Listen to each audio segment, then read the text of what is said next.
All right, I want to get to the dividing up of what is called the Table of the Nations. But I want to do this with just a couple of words about a very perilous pursuit in your life. Joe Stoll wrote a book called Perilous Pursuits. He talks about the sophomore named Barbara who kept finding herself in sexually compromised relationships one after another. Even in the church that she was attending, men would ask her out and invariably they would seek some kind of sensual gratification. And she was struggling to keep a deep sense of disappointment and confusion down. She couldn't understand what was wrong. She wondered why so many men were willing to abuse her and why she seemed to be the object of their personal gratification. It wasn't until the next semester in college that she got an answer to her quest. It began as a process of liberation in her. Joe Stoll writes, Barbara realized that she was being driven by an intense desire to find a sense of self-worth and affirmation by the attention of men. If men were attracted to her and interested in her, she sensed her own worth. She felt like she counted for something. She discovered the lie that was pulling her to unhealthy people and sinful patterns. Now, there's a very important statement that I want to make, and I'm hoping that you'll catch it and understand it. If you want to break a sin pattern in your life, you must discover the lie that is under the sin. You will never break the pattern of sin without discovering the lie. So, the question is, why do I believe that this will help me more than following God? For some people, the lie that's underneath of it is a self-worth lie. They don't believe that they're worthy of someone else's love. Often it's they were in a situation where parents, a father that made them feel like they had to earn his love, and so they felt badly about themselves. I have a friend, and he told me that every time he gets depressed, he eats. And I said, why do you eat? And he said, because I feel better. I said, well, why do you feel better when you know it's going to make you feel worse? Because you're going to feel worse about yourself. And it all actually went back to things his father said about him. He didn't feel a sense of self-worth. The truth is that significance is secured not through our efforts, but on what basis? How do you know who you are? How do you find who you are? Through God. Okay, make that practical. I mean, it sounds like, the Sunday school answer, Jesus, but make it practical. What does that mean? I mean, Jesus doesn't come to you in the still of the night and say, you are wonderful. That's not what happens. Find out what he thinks of you first, and then actually start believing. Andrew's right. You want to start off with what he thinks of you, and you want to make who you are based on his high value of you.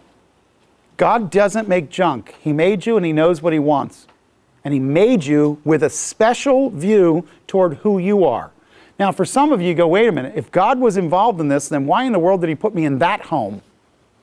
And if that's not how you feel, some of the teens you go to minister to, they are going to feel that way.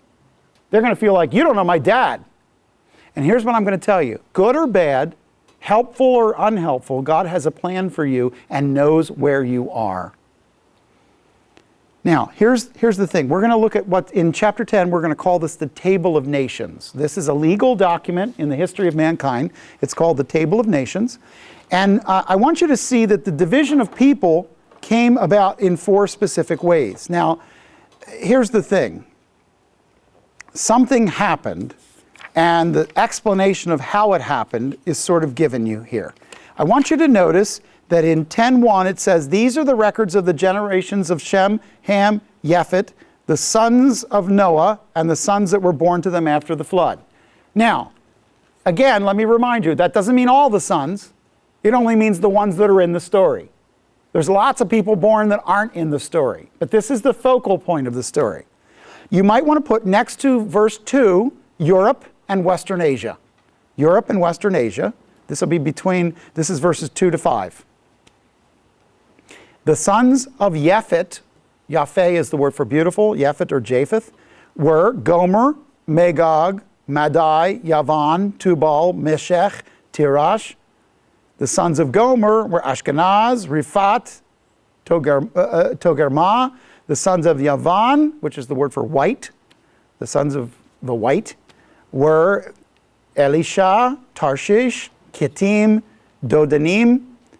From these, the coastlands of the nations were separated into their lands, and every one according to its language, according to its families, and according to their nations. Stop right there. Look at verse 5. Circle the following words.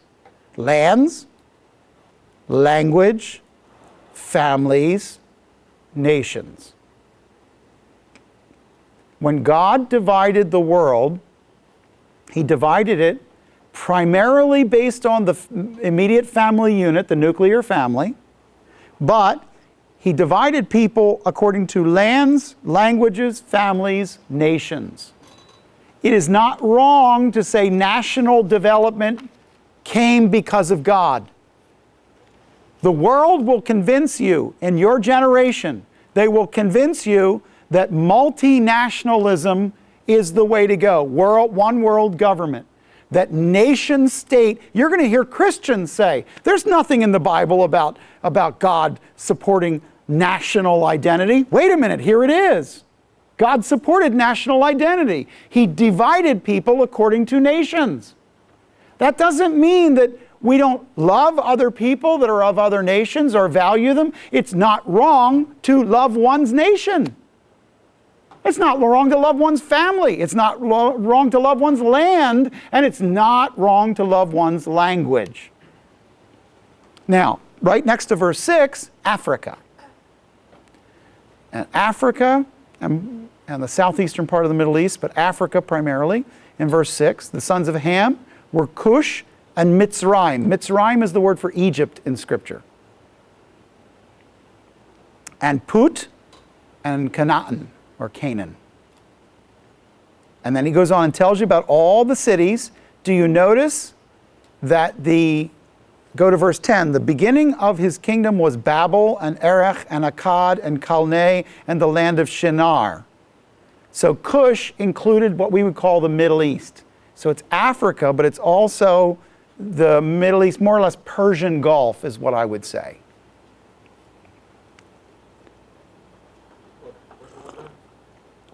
Verses 6 through 20 is Africa and the Persian Gulf. The firstborn son of Ham is Cush, and he's Persian Gulf. So we're going to talk about Assyria. We're going to talk about, today it would be Iraq and Iran. Okay? Those are sons of Ham. Now I want you to go down to verse 20 and circle the following words. Families, languages, lands, nations. In verse 20. Do you see a connection here? Families, languages, lands, nations in verse 20. So what you're seeing is, again, the division lines that God put were families, languages, lands, nations. Man has worked since this time to breach or bridge all of those gaps by learning languages, by blending families, by trying to tear down the walls between nations and make a united nations. Now, go to 21 to 31, 21 to 31, and this will be Near East to Far East. This has to do mostly with the Asian continent and Israel. So Israel, Syria, up into the Stan countries, over into Asia. That's 21 to 31. Now, I want you to circle a couple words. Verse 21, circle Shem. Shem is the father of all Semitic people. When we say Semitic people. Semitic people, by the way, in today's world are largely Jews, and who else? Arabs. By the way, the Persian Gulf today speaks Arabic, but they are not Arabs. They are primarily, genetically, Persians. Iranians are not Arabs. They speak Arabic, and they are Muslim, but they are Persian, and their genes are different. That means they were already existed there when a language and culture took over them. Okay? So it would be like today's Native Americans speak English, but actually they're Native American. They were already there in something before somebody else came in and gave them a different language, a different religion, a different culture. Okay? All right, Shem. I also want you in verse 21 to circle children of Aber. Aber is the word Hebrews, from which Hebrews is taken. So the sons of Shem through Aber. That'll be one stem of the families. There's another stem that's born to them. Now go all the way down to 31. And notice these are the sons of Shem according to their families, languages, lands, and nations. There's your 4 things to circle in verse 31.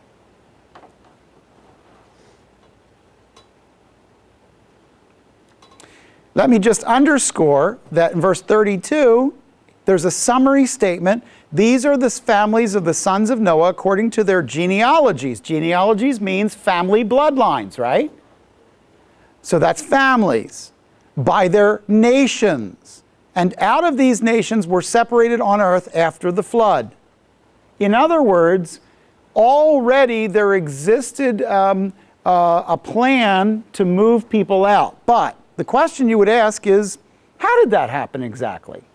And so this is a summary statement, and the Tower of Babel will be the explanation of the summary statement. Let me say it that way. Now, 11:1, go to chapter 11, verse 1. The whole earth used the same language and the same words. It came about that as they journeyed to these, they found a plain in the land of Shinar and settled there.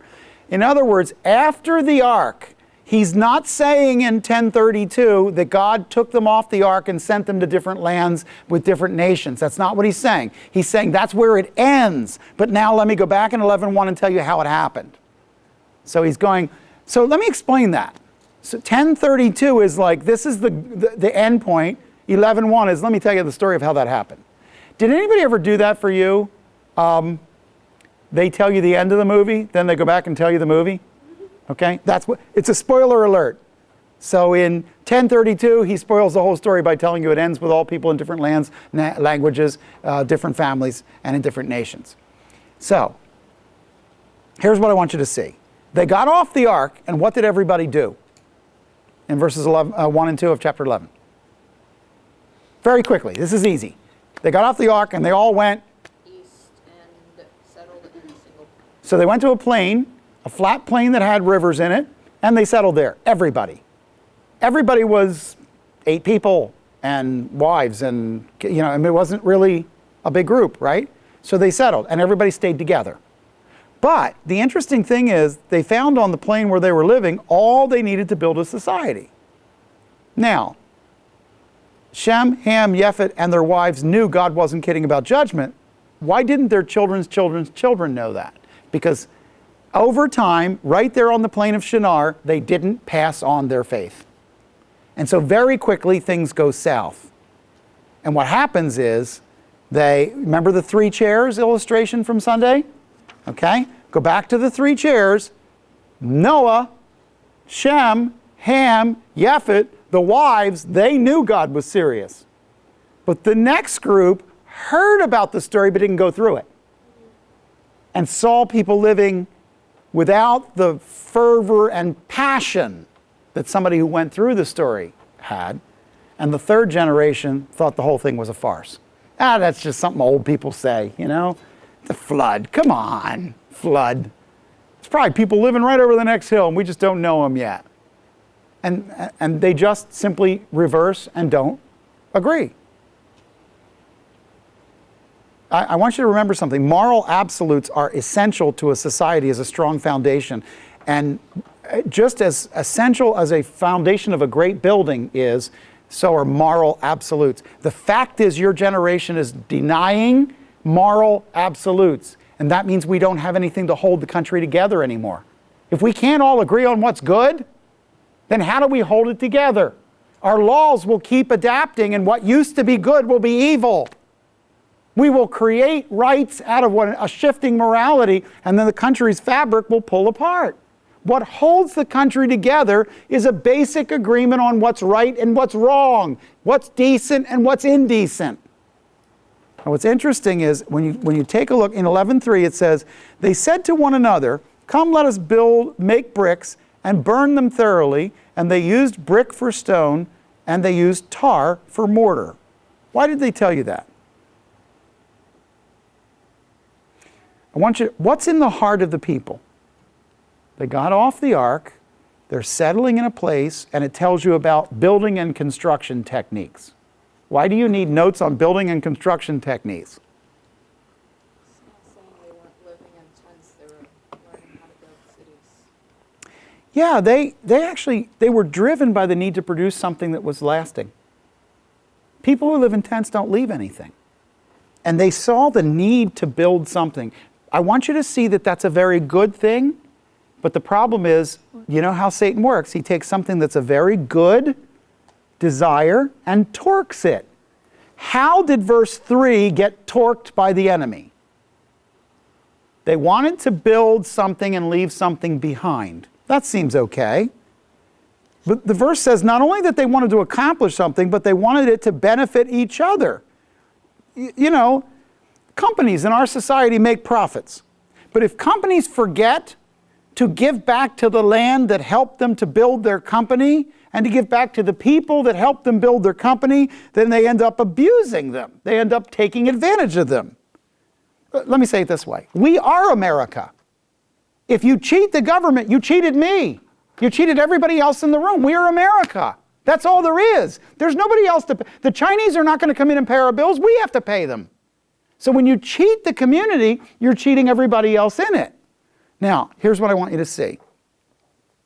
The problem here in verse 3 is that the people were desperate to find significance. And that's why I mentioned Barbara's story in the beginning.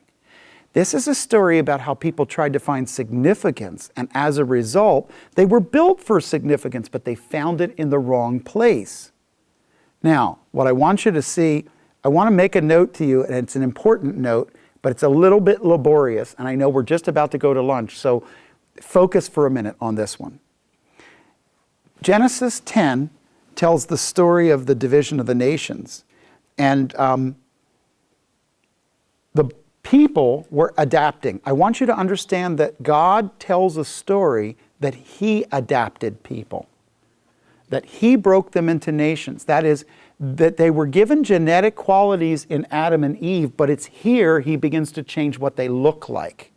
Suddenly, He divides them into family appearances. How does He do that? Well, He takes a group of people who have certain characteristics and gives them the same language. When He broke up the nations, He took people with certain genetic characteristics and He ascribed to them a language. They didn't choose to all join that language. He did that. God broke people up. Why did He do it? Well, we'll get to that story in a minute, but the adaptation doesn't prove evolution. And this is the problem. A lot of young people go, wait a minute. So if people adapted, doesn't that sort of prove that they're evolving? No, they didn't change. You're not better because you're black or better because you're white. You're just different. You're not better because you're mulatto. You're just different. You're not better because you speak French. The French think they are, but it's not true. Okay, the fact of the matter is it's not the way you form words that makes you better. It makes you different. I want you to listen to this. Brad Harub and Bert Thompson wrote a book called The Origin of Language and Communication. This was actually a published essay in 2003. It said, listen to these words, the most ancient languages for which we have written texts are far often more complicated and intricate in their grammatical forms than any contemporary languages. What does that tell you? Make a note somewhere here that the argument of what we actually scientifically, historically, anthropologically, what do we have? The oldest languages we have are the most complicated on the planet. If things evolved, wouldn't they get harder as time went on? But that's not what happened. When God created the languages, He created them. The root of the languages was more complicated than what we use today. By the way, you don't have to go past hip-hop music to know that the language is devolving. Yo, yo. We are just adding some really interesting, almost primal sounding words to our language. Here's what I want you to see. He says, also consider that when language first appeared on the scene, it was already fully developed and very complex. Think about that. In the evolutionary argument, it's a bunch of guys named Og dragging their wives around by their hair, holding a club. But from everything that we have, the very first epigraphy, the very first scratching on a rock, actually what we have, or Harvard paleontologist George Gaylord Simpson described it this way: even the peoples with the least complex cultures have highly sophisticated languages with complex grammar and large vocabularies capable of naming and discussing anything that occurs in the sphere occupied by their speakers. The oldest language that can be reconstructed is already modern, sophisticated, complete from an evolutionary point of view. In other words, if you want an answer to evolution, one of the answers is language. We don't have any evidence anywhere on earth that they started with single phrases of me, man, you, woman, make food. That's not how it is. From the very first languages that we have, they're complicated, they're verbal, they're structured, they're, really, honey, I just really wanted some fish tonight. Can't you manage that? I mean, that's the earliest stuff we have. The oldest piece of writing we have that we know that is widely accepted as ancient is the actual recipe for making beer. That's the oldest thing we've got. But it's actually quite complicated. Not the making of beer, the recipe is quite complicated. Now, in Genesis 10, 6 through 20, it tells us about the African dispersion. And one of the things you want to know is perhaps in the litany of the people of the earth, you might be one of those people who goes, okay, look at all the people in this story. I'm not particularly special. I need you to know that God not only chose your sex, He chose your color, He chose your language, He chose your genealogy, He chose your family, He chose all the things about you. And He's the one who divided up people. The nations will convince in our time, our generation, that good is unity and nation diversity is wrong. You're seeing it. It's already happening in our country. There's no exceptionalism, no differences between nations. It's all one big thing. And really, if we could just have unity, it would be world peace and we would be under one flag. That, by the way, is a prophetic phenomenon we're going to see later in Scripture. But right now, what I want you to understand is God's the one that made up the different flags. He's the one who did this. So before you cancel it out and call it evil, you need to ask the question, why did God do it? Now, what I find interesting is what's the story as to why He did it? What do you see in here? What's the story as to why He did it? What did the people do? Go on and read the rest of the story. Why did He do it? Tell me the story of Babel. Somebody give me the story. Short version of the story. People came together, tried to build a tower to make themselves known throughout the lands. And I guess it would kind of be, they had a mindset of, then we won't need God because we can do whatever we want. And so God's like, no, I'm still in control. I'm just going to confuse you all, and I'm going to continue on with my story. What do I mean when I say I think they were humming the song of Lamech? The prideful song? Yeah. I'm too sexy for my shorts. Exactly. They were walking around humming the song like, I am so cool. Aren't you glad to know me? To know me is to love me. I'm such a great... They were actually literally impressing each other with how good they were. But in the end, the whole purpose of the Babel experiment wasn't to build a tower up to God. It was to build a tower in place of God and make themselves a memorial to themselves. And what God did was say, yeah, that's not healthy. You guys can't all stay together. Altogether, here's what you'll create. You'll create a celebration of man. You won't create a celebration of God. And rather than allow that, He separates them. Now here's what I want you to see. I want you to drop your eyes down to 11:10, and you see Shem, and you see Aber. And remember, Aber comes from the word avar. It's the word for wrath. That's interesting. The Hebrew's name comes from the word for wrath, A-V-R. Now, follow the line of names all the way down. Can you see Terah? Go down toward 26. Can you see Terah? He's the father of Abraham. And that man, by the way, Abraham, is the name lifted, raised. Now, here's my point. God wanted to tell a story. So he's setting the stage for the story. Abraham isn't chosen by God because Abraham glows in the dark or he's special like somehow the other people weren't. God wants to tell a story, and he chooses to lay his story on a life, and he wants to tell it through Shem, through Aber, through Terah, through Abraham.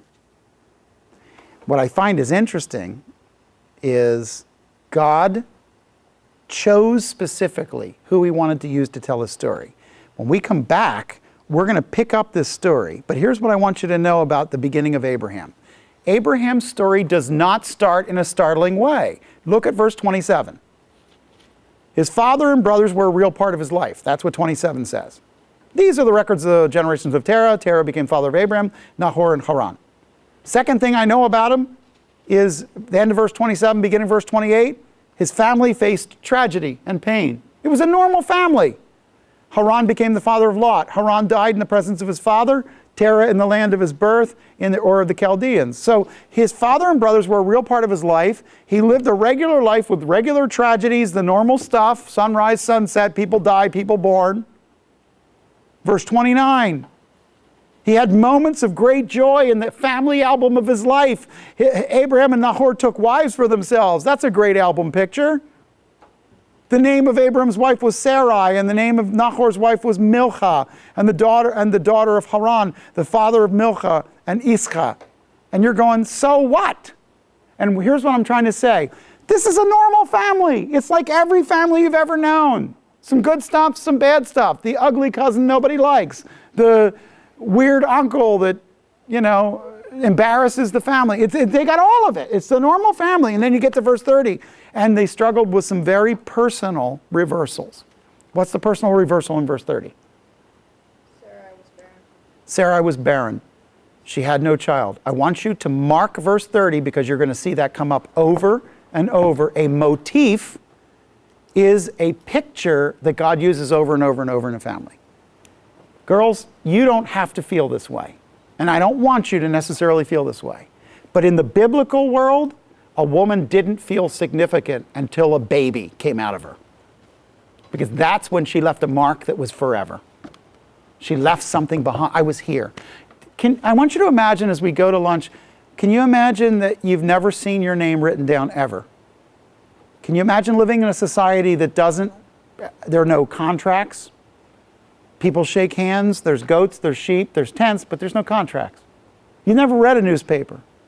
You don't know what's going on in the village down the way. You spent your entire life in about 8 square miles. You know the same people every day of your life. Some of you are going, yeah, that's exactly my life. No, really it's not. You've already traveled here further than that. Here's what I want you to see. If your whole life there was never your name written down and there was no marker when you were gone, what could you leave on earth that meant you were here? A child. And so a woman desired to leave a child so that there was some statement that I was here. I did something. Who doesn't want to do something with their life? And here's the thing. The last thing I'm going to say before we go. Abraham had a father who had dreams that he couldn't pull off. I want you to know that. It says in verse 31, Terah took Abram his son and Lot the son of Haran, his grandson, and Sarai, his daughter-in-law, his son Abram's wife, and they went out together from Ur of the Chaldees in order to enter the land of Canaan. They went as far as Haran, and they settled there. The days of Terah are 205 years, and Terah died in Haran, meaning he never made the whole journey. The point is, this family was going somewhere. Abraham got a call of God, but it wasn't just Abraham. His father got it too. The whole family went, but his father died before he got there. So If your story sounds like this, I come from kind of a normal family that has the normal bumps and bruises of a normal family, and we're nothing special, and we've never been like president, and we've never had anybody in our line that was like anything really incredibly special. And in fact, we have really dumb cousins and a stupid uncle, and we've got some really embarrassing people in our family, and my dad really wanted to be something, but he really didn't become anything, then you're just like Abraham. God is about to change the whole story of the Bible based on a guy who comes from a small town that nobody would have cared about. He actually comes from a big city, but you know what I mean. The idea is God changes the game not because of who you are, but because of the story he wants to tell.